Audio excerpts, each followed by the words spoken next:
Ya, halo semuanya.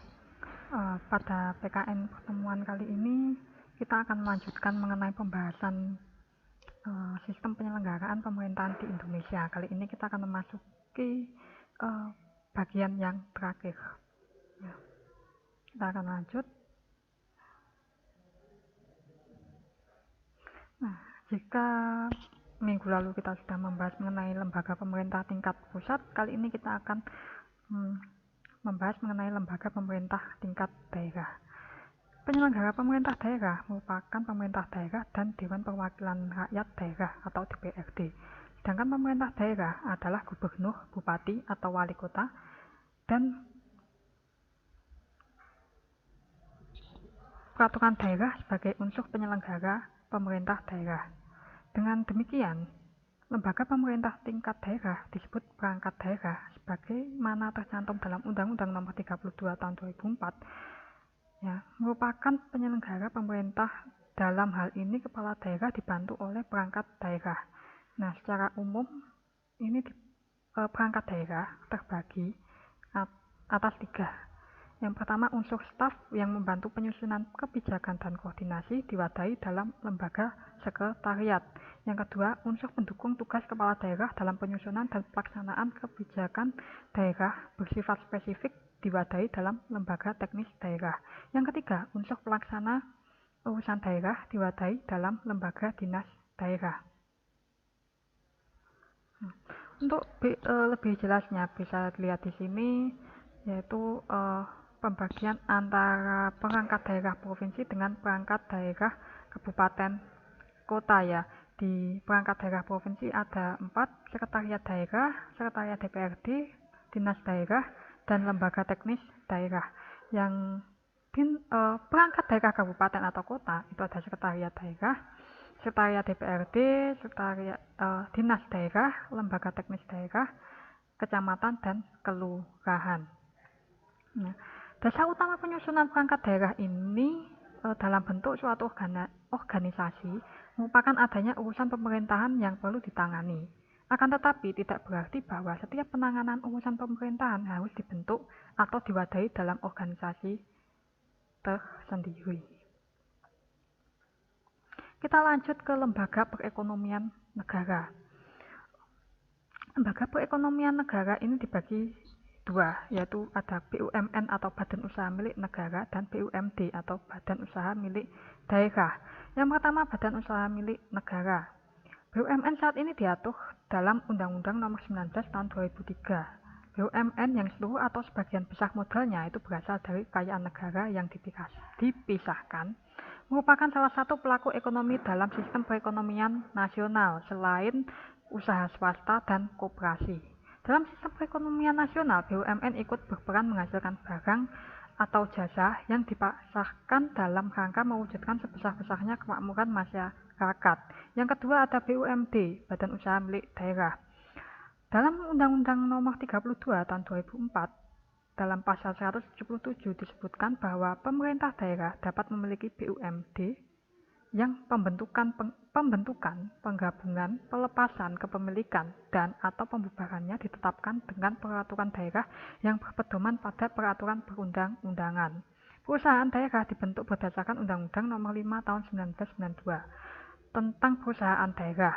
Perusahaan daerah adalah semua perusahaan yang modal seluruhnya atau sebagian merupakan kekayaan daerah yang dipisahkan, kecuali jika ditentukan lain dengan berdasarkan undang-undang. Perusahaan daerah didirikan dengan peraturan daerah. Pembinaan umum terhadap perusahaan daerah ini dilakukan oleh Menteri Dalam Negeri. Kita lanjut ke pembagian urusan antara pemerintah pusat dan daerah dalam penyelenggaraan pemerintahan. Nah, berikut ini dibagi pembagian urusan pemerintah antara pemerintah pusat dan daerah. Itu dibagi jadi 2 ya. Ada pemerintah pusat dalam penyelenggaraan pemerintahan dan urusan pemerintahan daerah dalam penyelenggaraan pemerintahan. Kita ke urusan pemerintahan pusat dalam penyelenggaraan pemerintahan. Setidaknya ada beberapa ada bidang urusan politik luar negeri itu cakupan tugasnya mengangkat pejabat politik dan menunjuk warga negara untuk duduk dalam jabatan lembaga internasional. Tugas yang kedua menetapkan kebijakan luar negeri. Tugas keempat melaksanakan perjanjian dengan negara lain. Tugas keempat menetapkan kebijakan perdagangan luar negeri. Kemudian urusan pertahanan ada mendirikan dan membentuk angkatan bersenjata, menyatakan damai dan perang, kemudian menyatakan negara dalam keadaan bahaya, membangun dan mengembangkan sistem pertahanan negara dan persenjataan, menetapkan kebijakan untuk wajib militer bela negara bagi setiap warga negaranya. Kemudian bidang urusan keamanan, tugasnya mendirikan dan membentuk kepolisian negara, menetapkan kebijakan keamanan nasional, menindak setiap orang yang melanggar hukum negara, menindak kelompok yang kegiatannya melanggar keamanan negara. Bidang urusan moneter dan fiskal, tugasnya antara lain mencetak uang dan menentukan nilai mata uang, menetapkan kebijakan moneter, mengendalikan pasar uang. Kemudian bidang urusan justisi, mendirikan lembaga peradilan, mengangkat hakim dan jaksa, mendirikan lembaga pemasyarakatan, menetapkan kebijakan kehakiman dan keimigrasian, amnesti, abolisi, membentuk undang-undang peraturan pengganti, peraturan pemerintah, peraturan berskala nasional.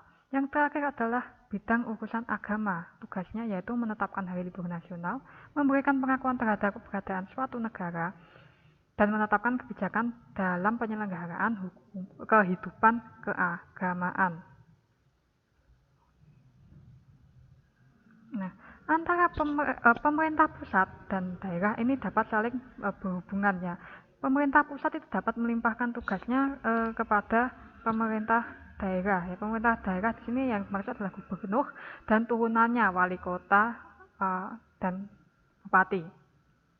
Pemerintah pusat dapat menyelenggarakan sendiri sebagian urusan pemerintahan, melimpahkan sebagian urusan pemerintahan kepada gubernur selaku wakil pemerintah, menugaskan sebagian urusan kepada Pemda berdasarkan tugas pembantuan. Ya, ada 3 kriteria dalam penugasan atau pelimpahan urusan kepala pemerintah pusat kepada daerah. Yang ada 3 kriterianya, yaitu kriteria eksternalitas, kriteria akuntabilitas, dan ketiga kriteria efisiensi. Untuk kriteria eksternalitas yaitu pendekatan dalam pembagian urusan pemerintahan dengan mempertimbangkan dampak atau akibat yang ditimbulkan dalam penyelenggaraan urusan pemerintahan tersebut. Apabila dampak yang ditimbulkan bersifat lokal, maka urusan pemerintahan tersebut menjadi kewenangan kabupaten atau kota. Apabila regional menjadi kewenangan provinsi, dan apabila nasional menjadi kewenangan pemerintah. Lalu kriteria akuntabilitas. Kriteria akuntabilitas merupakan pendekatan dalam pembagian urusan pemerintahan dengan pertimbangan bahwa tingkat pemerintahan yang menangani suatu bagian urusan adalah tingkat pemerintahan yang lebih langsung atau dekat dengan dampak dari urusan yang ditangani tersebut. Dengan demikian, akuntabilitas penyelenggaraan bagian urusan pemerintahan tersebut kepada masyarakat akan lebih terjamin. Yang ketiga, kriteria efisiensi. Kriteria efisiensi merupakan pendekatan dalam pembagian urusan pemerintahan dengan mempertimbangkan tersedianya sumber daya seperti personil, dana, dan peralatan untuk mendapatkan ketepatan, kepastian, dan kecepatan hasil yang harus dicapai dalam penyelenggaraan bagian urusan. Kita berlanjut lagi ke urusan pemerintahan daerah dalam penyelenggaraan pemerintahan. Urusan pemerintahan yang menjadi kewenangan daerah meliputi urusan wajib dan urusan pilihan. Urusan pemerintahan wajib yaitu urusan yang berkaitan dengan pelayanan dasar seperti pendidikan, kesehatan, prasarana, lingkungan. Kemudian urusan pemerintahan pilihan itu terkait dengan potensi, unggulan, dan kekhasan daerah yang pemerintah daerah tersebut kelola. Untuk lebih jelasnya bisa dilihat tabel ini, ada kewenangan pemerintah daerah provinsi dan kewenangan pemerintah daerah kabupaten kota. Hampir mirip-mirip ya. Yang bedanya itu kalau pemerintah daerah, kewenangan pemerintah daerah provinsi itu bisa memiliki wewenang mengurusi pemerintah daerah kabupaten atau kota, misalnya seperti ini ya, di nomor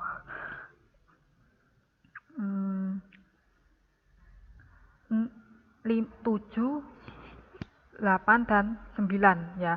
Penanggulangan masalah sosial lintas kabupaten kota. Pelayanan bidang ketenagakerjaan lintas kabupaten kota. Fasilitasi pengembangan koperasi usaha kecil dan menengah termasuk lintas kabupaten kota. Nah, jadi bisa cakupannya, wewenangnya itu bisa sampai ke kabupaten kota apabila kabupaten atau kota ini tidak bisa mengurusi.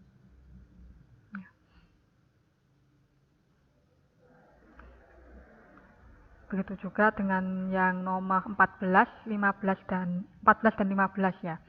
Itu juga termasuk pelayanan administrasi penanam modal termasuk lintas kabupaten kota, menyelenggarakan pelayanan dasar lainnya yang belum dapat dilaksanakan oleh kabupaten dan kota.